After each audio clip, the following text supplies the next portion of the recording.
Es una fuerza misteriosa que da forma a nuestro universo. Nos resulta familiar, pero es mucho más extraña de lo que nunca nadie pudo imaginar. Y aún así, la mente genial de un hombre logró dominarla. La gravedad. Utilizando sencillos experimentos mentales, Albert Einstein realizó un descubrimiento asombroso. La materia determina el tiempo y el espacio. Desaparece la fuerza de la gravedad y en su lugar tenemos la curvatura del espacio-tiempo. En este instante, a mi alrededor, el espacio se expande y se contrae. Einstein lo llamó la teoría general de la relatividad. Cómo una persona, trabajando prácticamente sola, pudo cambiar por completo el concepto que teníamos del universo. Mientras él trabajaba, el mundo parecía derrumbarse. Él fue capaz de resolver el misterio del universo. La gravedad.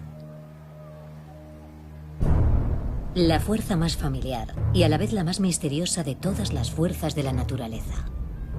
Hace 100 años, Albert Einstein hizo un descubrimiento asombroso. Lo que nosotros percibimos como gravedad tan solo es la fuerza de atracción del espacio y del tiempo. Einstein denominó a su idea relatividad general. Quizás sea el logro más extraordinario del pensamiento humano surgido de la mente de un solo hombre. Es de las teorías científicas más importantes que jamás se han concebido. Una teoría del espacio, el tiempo y la gravedad. Es una sola fórmula matemática, de la que se deriva la comprensión de todo el universo a gran escala. Y eso es algo maravilloso. Solo ahora, un siglo después, disponemos de la tecnología necesaria para explorar los detalles de la gran teoría de Einstein. Agujeros negros supermasivos en el centro de las galaxias. Ondas de gravedad que distorsionan el espacio y el tiempo. La evolución de todo nuestro universo. ¿Cómo algo que explica tantas cosas pudo surgir de la mente de un solo hombre? Tenía un talento mágico. Era capaz de enfrentarse a un problema difícil de la física y reducirlo a una poderosa imagen visual, a un experimento mental. De pronto vio que era así como funcionaba el mundo, que esas chifladuras abstractas eran la teoría correcta de la realidad. Para adentrarnos en la mente de Einstein y en su teoría de la relatividad general, debemos fijarnos en los experimentos mentales que le llevaron a su gran descubrimiento. Las semillas de sus ideas se plantaron cuando solo era un niño.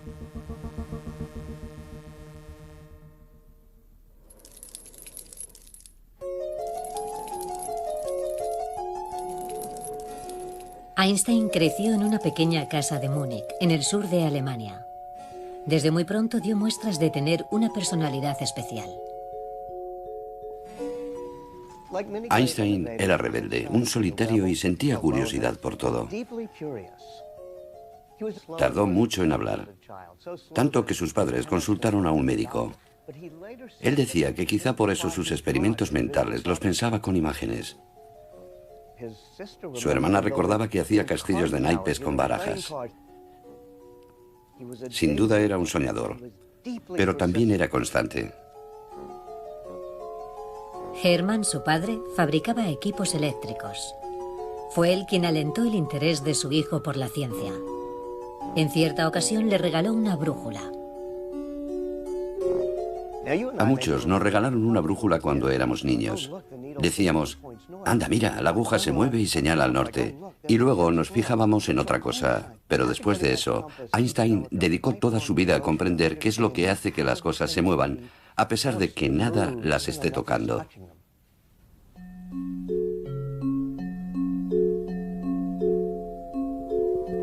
El joven Einstein deseaba comprender las leyes subyacentes de la naturaleza. Inspirado por su libro favorito, muy pronto desarrolló una original forma de pensar el mundo físico. Le gustaba un libro que planteaba, por ejemplo, cómo sería viajar al espacio o ir por un cable eléctrico. Eso le ayudó a pensar visualmente. Esas situaciones imaginadas, lo que a menudo denominamos experimentos mentales, se convirtieron en un rasgo distintivo del pensamiento de Einstein. Uno de los experimentos mentales con el que empezó a jugar a los 16 años fue imaginar qué ocurriría si se pudiera viajar a la velocidad de la luz. Se imaginaba un rayo de luz pasando ante él a una velocidad imposible. Pero, ¿y si él pudiera impulsarse tan rápido y viajar a la velocidad de la luz? ¿Qué vería?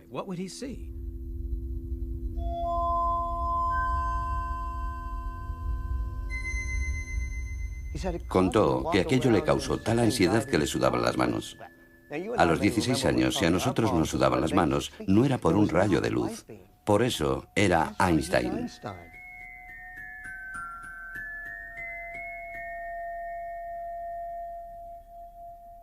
Esa idea onírica de la naturaleza de la luz fue el primer paso en el camino hacia su gran teoría. Y estuvo siempre presente durante sus años en el colegio y en la universidad. Era un alumno extraordinariamente dotado para la ciencia y las matemáticas y muy malo en otras asignaturas. Se saltaba las clases y era maleducado. En el instituto, sus profesores pensaban que nunca llegaría a nada. Era indisciplinado y muy problemático. Einstein intentó ingresar en la Universidad Politécnica de Zúrich y fue rechazado. Me encantaría conocer a la persona que rechazó a Albert Einstein, pero al final pudo entrar. Y lo hizo bien, pero no lo bastante como para obtener la plaza de ayudante de cátedra. Así que terminó trabajando en la oficina de patentes suiza. Ignorando sus resultados en la universidad, Einstein comenzó a trabajar en la oficina de patentes en 1902, a los 23 años. Allí su trabajo consistía en confirmar la originalidad de algunos aparatos nuevos. Se sumergió en los detalles técnicos que tanto le fascinaban cuando era niño. Y allí se familiarizó con la tecnología de la edad moderna. Era la época de la electrificación. Por su despacho pasaban las ideas más innovadoras del momento, y en especial todo lo relacionado con la sincronización de los relojes. Los usos horarios acababan de instaurarse en Europa Central y la sincronización precisa de los relojes era uno de los grandes retos del momento. Suiza era líder mundial en la tecnología del tiempo. Por el despacho de Einstein pasaron docenas de patentes para sincronizar los relojes. Einstein leía rápidamente las solicitudes de patentes y después sacaba sus apuntes de física. Su jefe era muy indulgente y miraba hacia otro lado mientras él trabajaba en sus teorías. Es muy importante recordar que cuando Einstein era joven, la física teórica era algo nuevo. Gran parte del trabajo consistía en leer unas cuantas revistas científicas y también en hacer los cálculos uno mismo. En 1905, en el mundo de Einstein, había dos tipos de física. Y una tenía casi 200 años. Había sido fundada por Isaac Newton, un filósofo de la naturaleza británico. Para Newton, lo único que hay en el mundo es materia en movimiento. Newton había demostrado que el movimiento de las manzanas que caen y de los planetas que orbitan se rigen por la misma fuerza, la gravedad. Sus ecuaciones son tan eficaces que se siguen utilizando hoy en día para enviar sondas a los puntos más alejados del sistema solar. La otra teoría importante en la época de Einstein versaba sobre la electricidad y el magnetismo. En el año 1865, el físico escocés James Clerk Maxwell había revolucionado esta rama de la física. La teoría de Maxwell describe la luz como una onda electromagnética que se propaga a una velocidad constante.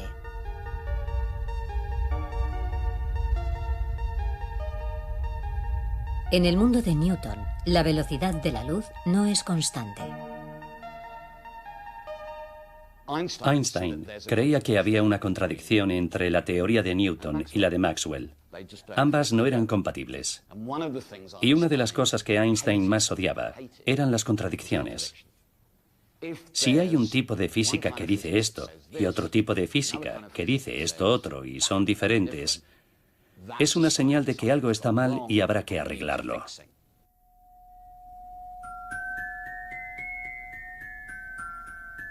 Einstein se enfrenta a ese problema durante meses.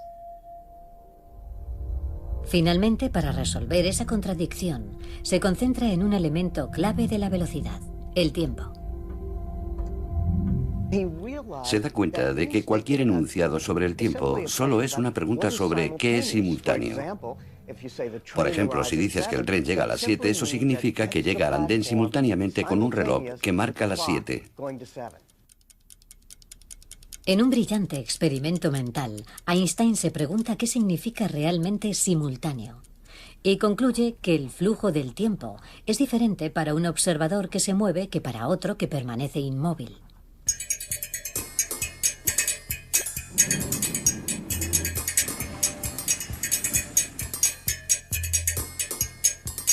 Einstein imagina un hombre inmóvil en el andén de una estación y dos relámpagos le caen a ambos lados.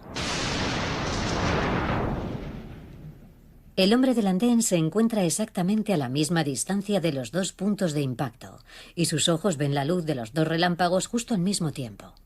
Para él, los dos son simultáneos.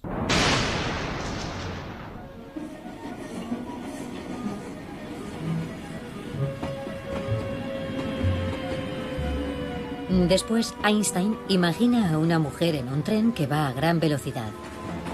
Si viajara a una velocidad cercana a la de la luz, ¿qué vería?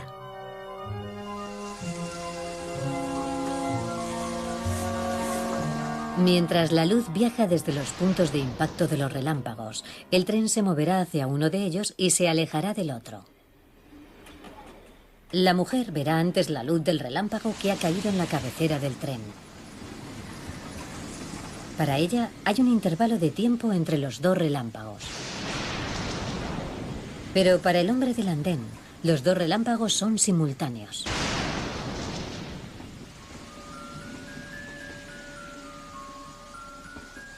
Esa sencilla idea tiene una importancia crucial. La simultaneidad y también el flujo del tiempo dependen de cómo te muevas. Si no existía la simultaneidad, no existía el tiempo absoluto en el universo y Newton estaba equivocado. Ese concepto, que el tiempo y también el espacio son relativos, se conoció como teoría de la relatividad especial. Y condujo a resultados extraordinarios, tales como la famosa ecuación que relaciona la energía con la masa. Einstein publicó su artículo en 1905 y no fue bien acogido. La mayoría lo ignoró. No se hizo precisamente famoso. 2 años después, un físico eminente, Johannes Stark, invitó a Einstein a escribir un artículo sobre su propio trabajo, al que nadie había prestado atención. Y Einstein empezó a pensar en ampliar sus resultados de 1905. ¿Y si el tren no solo se movía a una velocidad constante al pasar por el andén? ¿Y si aceleraba o frenaba? ¿Y si había aceleración? Su primera tarea fue añadir la aceleración a la ecuación. Entonces aparecía esa misteriosa fuerza newtoniana de la gravedad a la que tenía que enfrentarse. Según la teoría de Newton, la gravedad es una fuerza que actúa instantáneamente. Pero la relatividad especial dice que eso es imposible, que nada puede viajar a una velocidad superior a la de la luz. Lo que dice la teoría de Newton es que si el Sol desapareciera, la órbita de la Tierra cambiaría en ese instante. Pero lo que la relatividad especial nos ha enseñado es que en ese instante, en 2 lugares diferentes, no es una idea correcta de la física. De modo que se enfrentaba al reto de que la teoría de la gravitación de Newton encajara con la nueva idea de la relatividad. Solo cuando Einstein empezó a comprender la relación entre gravedad y aceleración, las piezas comenzaron a encajar. Todos sabemos qué es la aceleración. Ahora hay coches y aviones que nos proporcionan esa sensación física. Al despegar un avión, sientes que te impulsas contra tu asiento. Esa fuerza que te impulsa hacia atrás es muy similar a la fuerza de la gravedad. Pero fue necesario el genio de Einstein para explicar cómo están relacionadas. De repente, Einstein tropezó con lo que llamó la idea más feliz de mi vida. Si la gravedad y la aceleración se perciben igual, quizás sean lo mismo. Una vez más, Einstein examina la idea con un experimento mental. Imagina a un hombre en el interior de una caja, flotando ingrávido, en una región distante del espacio con gravedad cero. Pero de pronto, el hombre deja de flotar y acelera hacia abajo, hasta que cae de pie sobre la base de la caja. ¿Qué ha pasado? O bien la caja está cerca de un planeta y la fuerza gravitatoria ha atraído al hombre hacia el suelo. O alguien ha sujetado la caja con una cuerda y ha tirado de ella hacia arriba de forma ininterrumpida y acelerada.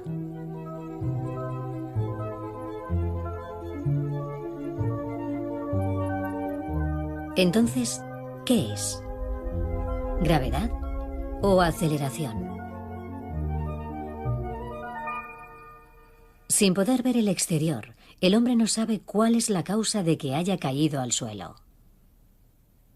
Einstein comprendió que no había forma de diferenciar entre estar sometido a un campo gravitatorio y a la aceleración.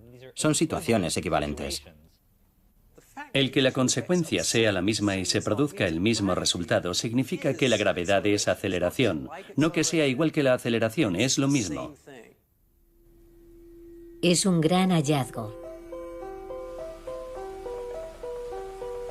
La teoría de la relatividad especial de Einstein funcionaba para el movimiento a una velocidad constante.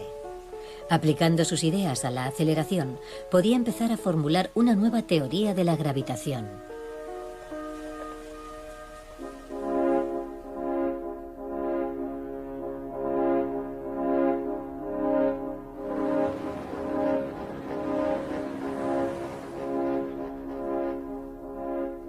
En el año 1912, Einstein vive en Zúrich con su esposa Mileva y sus dos hijos, Hans y Eduard.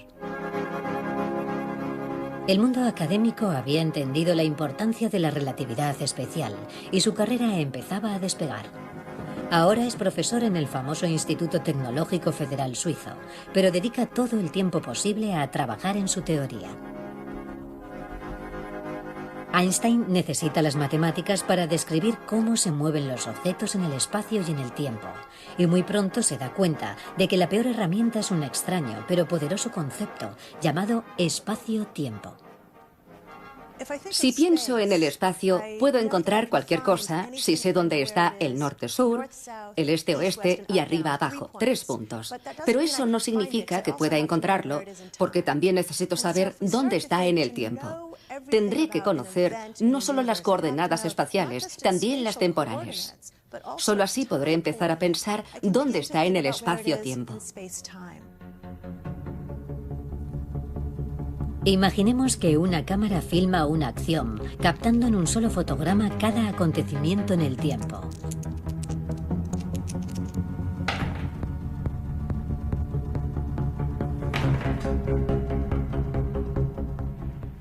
Einstein nos dice que pensemos en un rollo de película en el que tenemos todas esas pequeñas fotografías, que las cortemos de una en una y pongamos una encima de otra formando una pila. Cuando asciendes en la pila, asciendes en el tiempo. Si las pegamos todas juntas, formando un gran bloque, ese bloque contendrá el espacio y el tiempo. Y eso es el continuo espacio-temporal. Sería casi como ver una película, no fotograma a fotograma, sino toda la película a la vez. Se formarían dos tipos de hilos, de hebras ascendiendo en el espacio y en el tiempo. Sería parecido a dos espaguetis. De hecho, todos somos como espaguetis moviéndonos en el espacio-tiempo. Einstein considera que el espacio-tiempo es el escenario natural en el que se desarrolla su teoría de la relatividad. Pero ahora necesita la sofisticación de las matemáticas. Comparado con nosotros, él era un buen matemático. Era Einstein, pero no era matemático. No demostraba teoremas ni estudiaba libros de matemáticas. Era físico. Imaginaba experimentos, pensaba situaciones concretas y tangibles. Así que, cuando llegó el momento de plasmarlas con las innovadoras matemáticas de su época, necesitó ayuda. En la universidad, Albert Einstein se había saltado las clases de geometría. Dejaba que su amigo Marcel Grossmann le cogiera los apuntes. Grossmann era un destacado geómetra, además de director del departamento de matemáticas.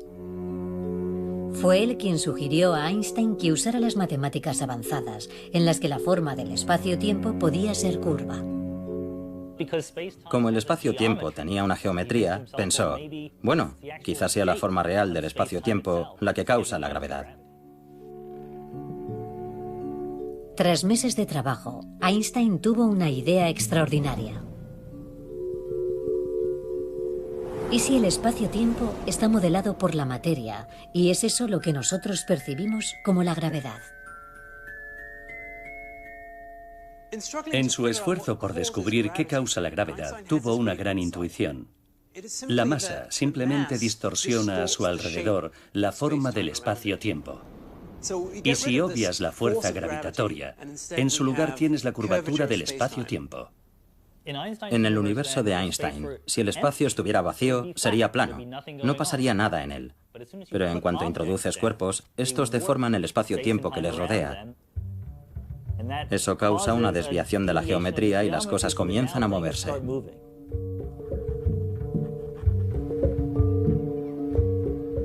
Todo quiere moverse de la forma más sencilla posible a través del espacio y del tiempo.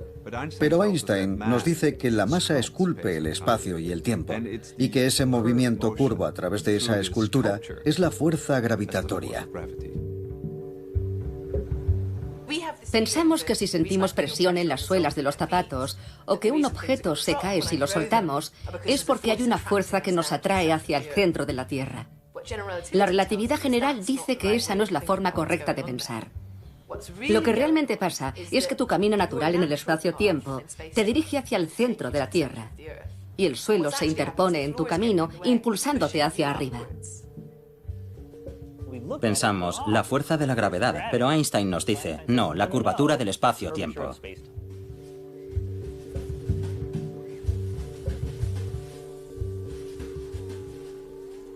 Es una intuición asombrosa. Igual que una hormiga siente que hay fuerzas que la empujan hacia la izquierda y la derecha mientras camina sobre un papel arrugado, cuando sencillamente es la forma de la superficie la que dicta su camino, Einstein descubrió que lo que sentimos como fuerza de la gravedad es, de hecho, la forma del espacio-tiempo en el que nos movemos. Ya tenía todo lo que necesitaba para formular su teoría final sobre la gravitación. Pero cometió un error crucial. Malinterpretó una de sus ecuaciones e, ignorando su error, continuó trabajando con ideas erróneas. En el momento en el que Einstein está a punto de formular las ecuaciones esenciales de su teoría, pensó, esto no funciona, y escribió las ecuaciones erróneas.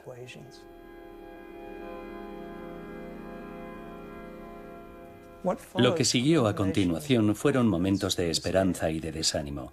Einstein intenta convencerse de que todo en su teoría es correcto y luego comprende que no es tan perfecta. Es un largo y oscuro periodo para él, en el que lucha por reconciliarse con una teoría que simplemente no funciona.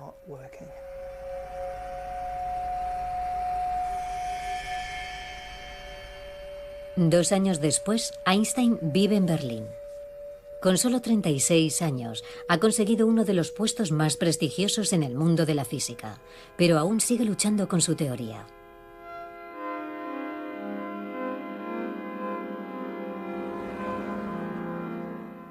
En 1915, había llegado ya a lo más alto de su profesión.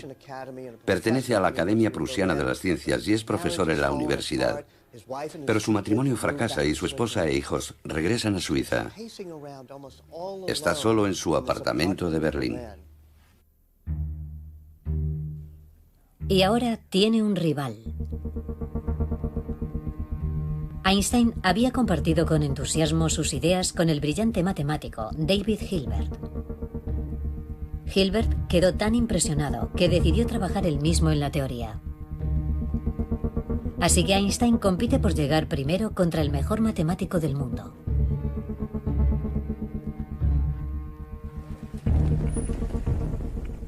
Todo eso sucedía en un periodo muy trágico de la historia. La Primera Guerra Mundial había empezado a devastar Europa. Albert Einstein batalla en el mundo del abstracto, mientras el mundo parece hacerse pedazos.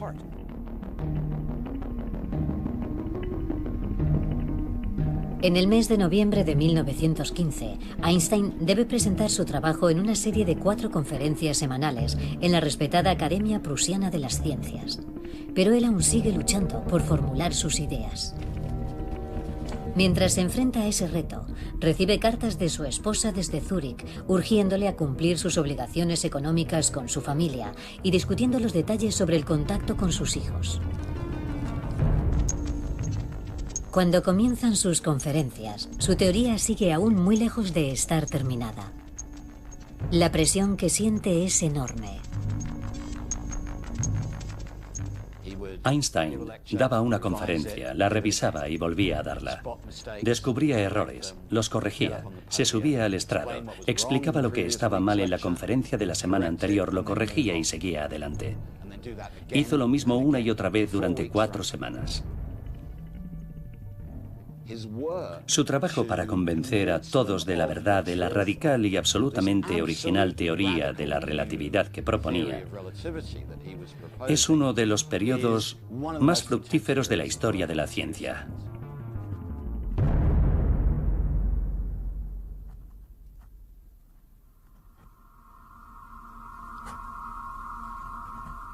A pesar de todo, Einstein consigue concentrarse en su teoría y alcanza su mayor logro.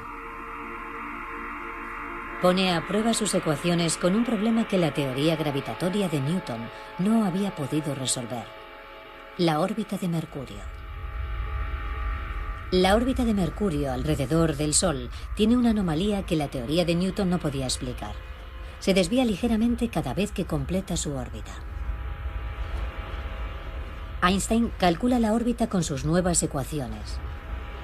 Y la respuesta es correcta. Exactamente lo que los astrónomos habían observado.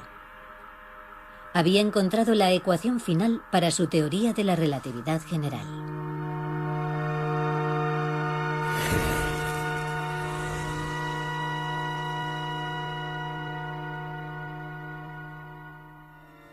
Pensemos en el orgullo que debió sentir Albert Einstein. Él ya había refutado la mecánica newtoniana con la relatividad especial y trataba de integrar la gravedad.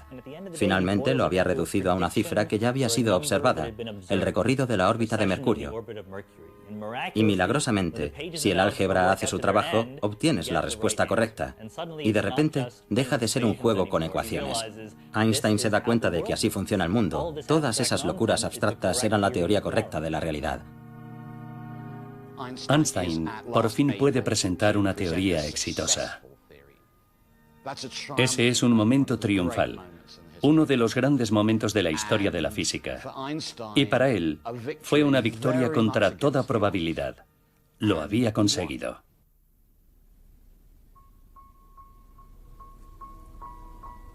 El 25 de noviembre de 1915, Einstein muestra sus hallazgos en su 4ª conferencia en la Academia Prusiana.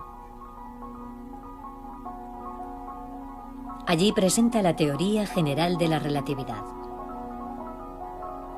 La teoría puede escribirse como una sencilla ecuación que condensa un complejo y compacto conjunto de símbolos. La fórmula es muy sencilla. G para la forma del espacio-tiempo y T para la distribución de la masa y de la energía. Bien, esta fórmula tan sencilla contiene toda la relatividad general de Einstein. Es de una simplicidad maravillosa, pero vaciar los símbolos matemáticos y ver cómo se oculta la geometría del universo en esta sencilla fórmula es un trabajo enorme. Se necesita algún tiempo para apreciar su belleza. Es también la fórmula característica de Einstein. La verdadera expresión de su genialidad es que combina dos elementos que viven en universos diferentes. La parte de la izquierda vive en el mundo de la geometría, de las matemáticas. La de la derecha en el mundo de la física, de la materia y del movimiento. Y tal vez por ello, el elemento más poderoso de la ecuación es este símbolo. El símbolo de igual. Esas dos líneas conectan dos mundos. Y es muy apropiado que sean dos líneas, porque es un movimiento en dos direcciones. La materia le dice al espacio y al tiempo que se curven, y el espacio y el tiempo le dicen a la materia que se mueva.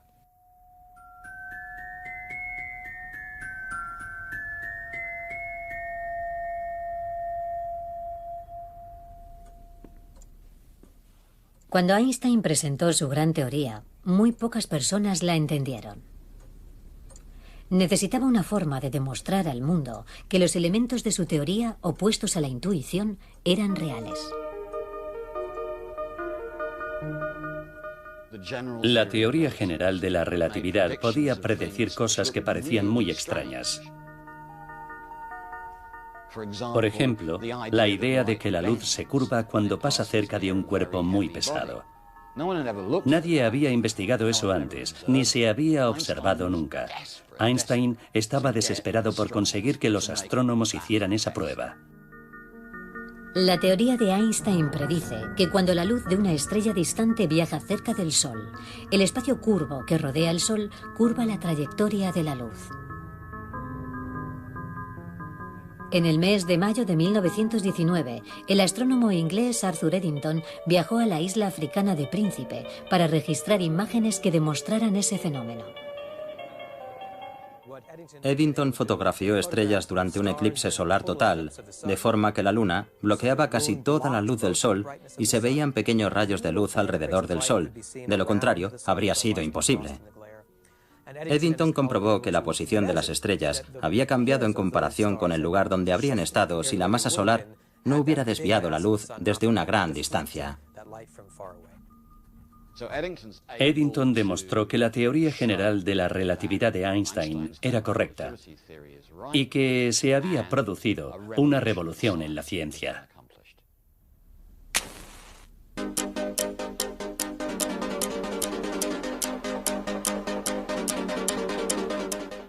Cuando estos experimentos demostraron que la teoría era correcta, Einstein saltó a la fama. Había explicado una nueva forma de ver el universo. También porque cuando terminaba la Primera Guerra Mundial, un grupo de astrónomos ingleses había demostrado que las predicciones de un científico alemán eran correctas. Y fue una gran noticia en todo el mundo. El New York Times dijo: "La luz se curva en el universo. Los científicos están impresionados". Eso ocurrió cuando la prensa sabía escribir titulares. A él le encantaba la idea de haberse convertido en un icono de la ciencia. Einstein se convirtió en un genio, en una celebridad mundial, tal y como seguimos reconociéndole hoy. La única persona más famosa en todo el mundo que él era Charlie Chaplin. Y se hicieron grandes amigos. Chaplin le dijo: "La razón por la que todos me quieren es porque entienden lo que hago. Y a ti te quieren porque no entienden nada de lo que haces. ¿Te lo puedes explicar?". Y Einstein dijo: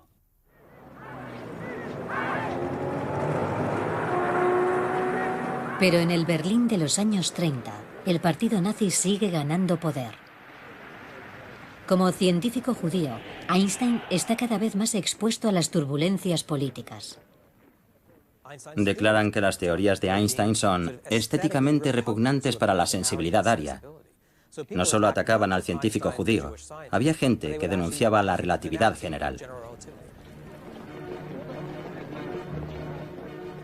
El doctor Albert Einstein ha vuelto a California con su esposa.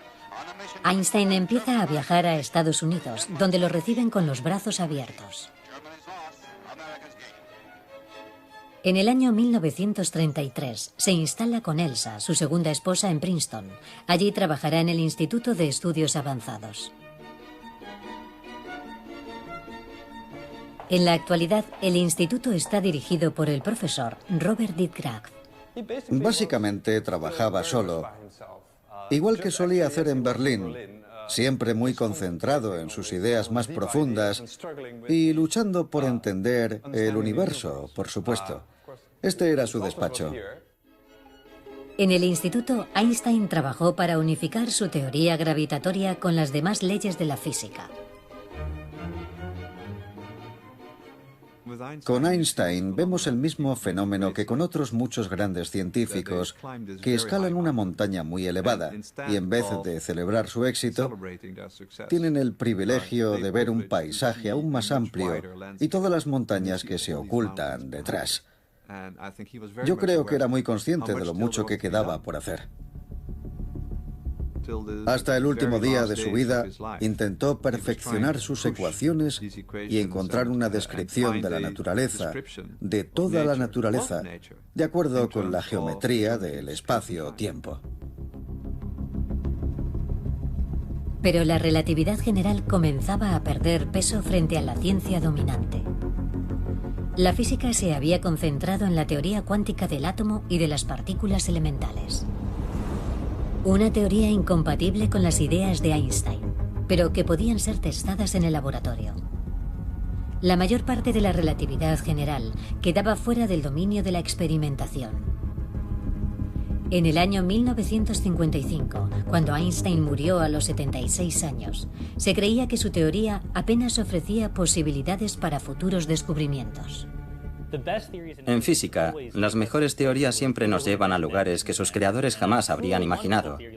Y la teoría de la relatividad general predice cosas que él ni siquiera pudo imaginar. Pero su teoría cobró vida propia. Ahora, entendemos la relatividad general mucho mejor que Albert Einstein. Lanzamiento del transbordador espacial Discovery con el telescopio Hubble, una ventana al universo. Hoy, 100 años después de que se presentara la teoría general de la relatividad, las nuevas tecnologías nos permiten explorar las predicciones más extraordinarias de la teoría. Un universo en expansión, agujeros negros, curvas en el espacio-tiempo. Y quizá lo más extraño, la idea de que los objetos pesados no solo distorsionan el espacio, también el tiempo. Adelante. Para demostrarlo, un equipo de físicos ha realizado un experimento extraordinario. Han utilizado dos relojes atómicos sincronizados casi a la perfección, con una precisión de 1.000.000.000ésima de segundo. El reloj maestro permanecerá a nivel del mar y llevarán el segundo reloj a la cumbre del monte Sanape, en New Hampshire. Según la teoría de la relatividad general, al alejarnos de la masa del planeta, el tiempo debería acelerarse.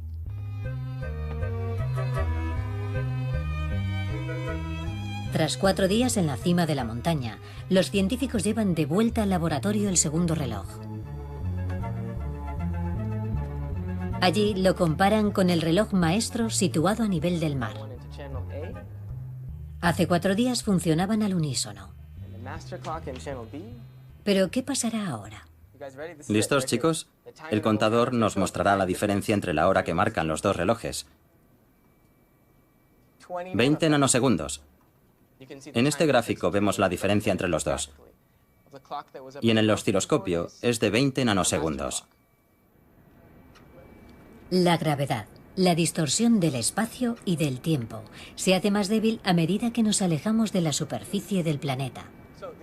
Mientras el reloj estuvo en la cima de la montaña, el tiempo se aceleró. Ahora va 20 nanosegundos, 20.000.000.000ésimas de segundo adelantado respecto al otro reloj. Es increíble.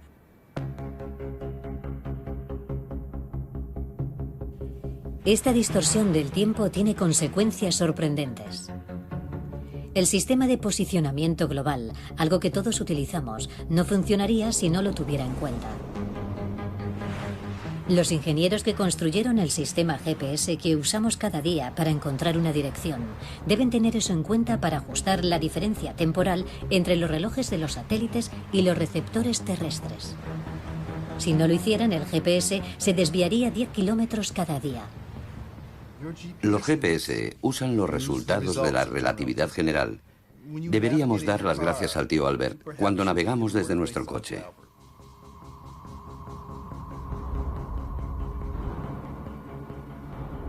De todas las predicciones de la relatividad general que las nuevas tecnologías nos han permitido explorar, hay una que parece de ciencia ficción: los agujeros negros. Todo aquello con lo que estamos familiarizados en nuestra vida diaria está hecho de materia, pero los agujeros negros no. Están hechos de curvatura del espacio-tiempo y de nada más. Un agujero negro es esférico, igual que una estrella o que la Tierra, y está envuelto por una superficie cerrada llamada horizonte de sucesos, de la que nada puede salir.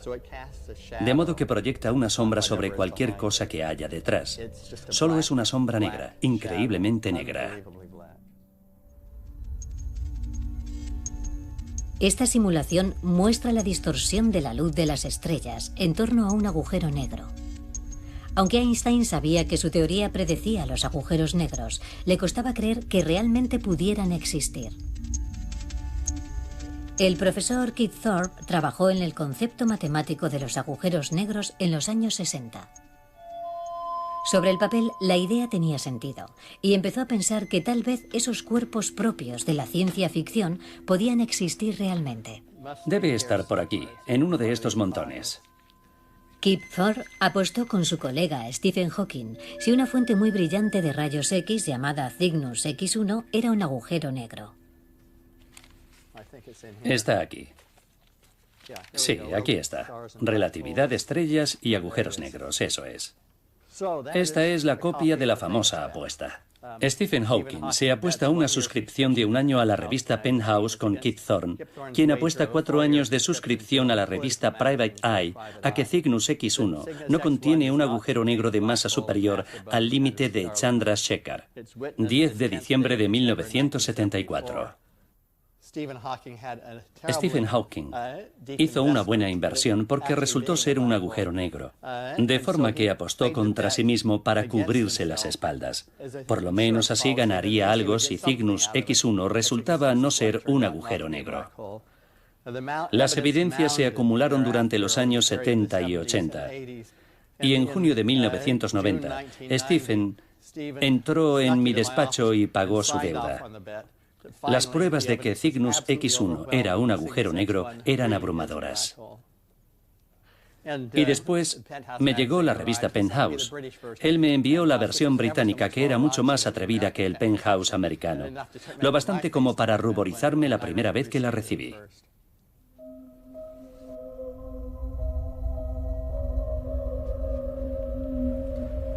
Hoy hay indicios que sugieren que solo en nuestra galaxia hay millones de agujeros negros. La predicción más profunda de la relatividad general tal vez sea que nuestro universo tuvo un comienzo denso y caliente que llamamos el Big Bang. El descubrimiento de que las galaxias distantes se alejan de nosotros y de que existe una radiactividad natural de fondo que permea todo el espacio, proporciona evidencias del Big Bang y de que el universo está en continua expansión. Con la idea de un universo en expansión se plantean preguntas obvias. ¿El universo se desacelera a medida que se expande? ¿Es tan denso que algún día se colapsará? ¿Tendrá un final? Todas son buenas preguntas. En los años 90, buscando respuestas, Sol Permater y su equipo observaron explosiones estelares, llamadas supernovas, para rastrear el crecimiento del universo. Cuando hicimos las mediciones, descubrimos que el universo no se desacelera. De hecho, no se desacelera en absoluto, se acelera, se expande más y más rápido. Pero, ¿qué es lo que lo impulsa? Para explicar la aceleración del universo según la teoría de la relatividad general, y considerando que la energía se expande por el espacio de una forma que no habíamos visto nunca, no sabemos de qué se trata y lo llamamos energía oscura. Se necesitaría como el 70% de toda la materia del universo para estar en esta forma, antes desconocida, de energía oscura. Y eso es mucho presumir, de forma que en este punto deberíamos volver sobre nuestros pasos y revisar la teoría. El problema es que la teoría de Einstein predice tantos dígitos con precisión que es muy difícil que aparezca otra teoría.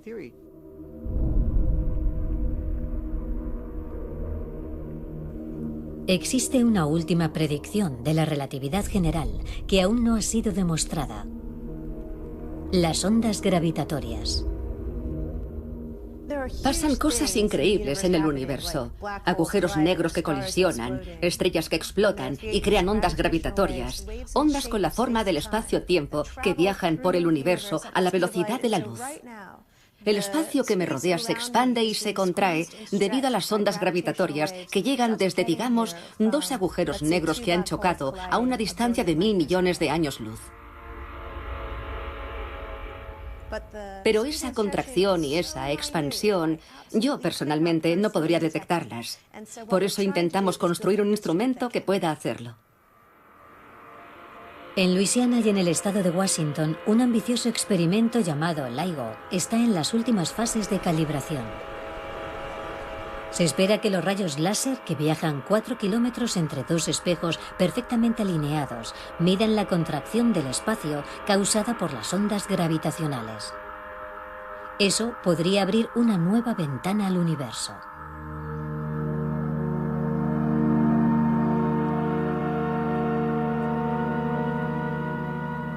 Durante un siglo, la teoría de la relatividad general ha demostrado una y otra vez ser correcta.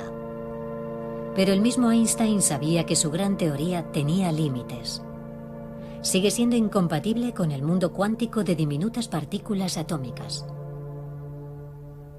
Aquí, en el Instituto de Estudios Avanzados, en el que Einstein trabajó, los físicos teóricos más importantes del mundo intentan resolver un problema que Einstein nunca logró resolver: encontrar un conjunto de reglas que pueda aplicarse tanto a la escala cósmica como a la atómica. Una teoría unificada, el santo grial de la física. Nos encontramos en la Facultad de Física. Aquí los científicos siguen enfrentándose a muchos de los problemas a los que ya se enfrentó Einstein. Intentan comprender las leyes del universo desde lo más pequeño a lo más grande en una sola ecuación. Y la pizarra aún sigue siendo el instrumento preferido. Las mentes más brillantes del mundo vienen aquí a trabajar 24 horas al día y 7 días a la semana para comprender los grandes misterios del universo. Creo que a todos nos sigue motivando el mismo sueño: que en algún momento podamos englobar todo en una fórmula matemática. Un siglo después de que Einstein transformara nuestra comprensión de la naturaleza, todo está preparado para la siguiente revolución. Cuando por fin superemos a Einstein, podría ser porque aparece otro genio único, alguien de quien ahora no sabemos nada, que estudia en una escuela pobre de Kenia. O tal vez sean 20 personas diferentes, con 20 puntos de vista diferentes, que aportarán una visión mucho más amplia que incluya la relatividad general.